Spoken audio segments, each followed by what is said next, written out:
Pilipino, Siyam, Ikalawang Markahan, Arilin 3. Sanaysay ng Taiwan. Ang kababaihan ng Taiwan ngayon at noong nakaraan 50 taon. Isinalin sa Pilipino ni Sheila C. Molina. Bago ang lahat, ano nga ba ang sanaysay? Ang sanaysay ay isang matalinong pagkukuro na sumusulat tungkol sa isang paksa.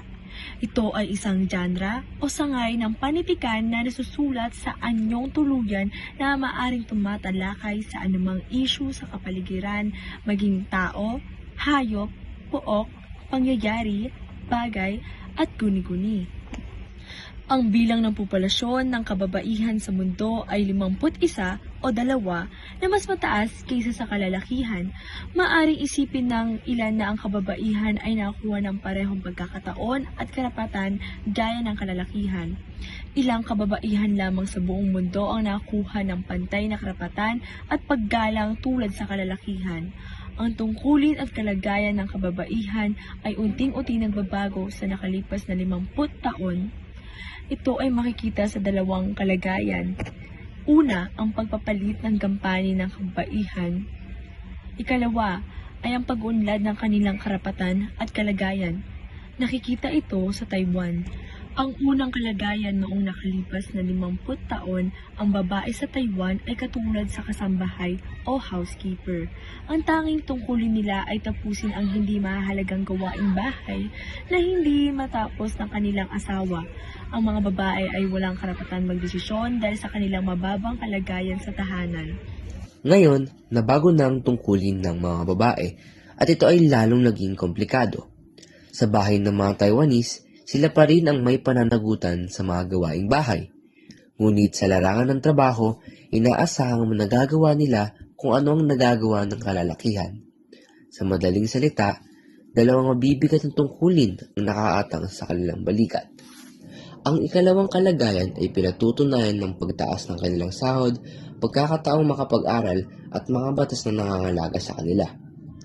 Karamihan sa mga kumpanya ay nagbibigay ng halaga sa kakayahan ng babae at ang 121 mga kinaukulan ay handang kumuha ng mga babaeng may kakayahan at masweldohan na mataas. Tumataas ang pagkakataon na umangat ang babae sa isang kumpanya at nakikita na rin may mga babaeng namamahala. Isa pa, tumaas ang pagkakataon para sa mga babae pagdating sa edukasyon. Ayon sa isang estadistika mula sa gobyerno, higit na mataas ang bilang ng mga babaeng nag-aaral sa kolehiyo kung ihahambing sa mga kalalakihan makalipas ng 50 na taon. At ang huling kalagayan ay ang pagbabago ng mga batas para sa pangangalaga sa kababaihan ay nakikita na rin.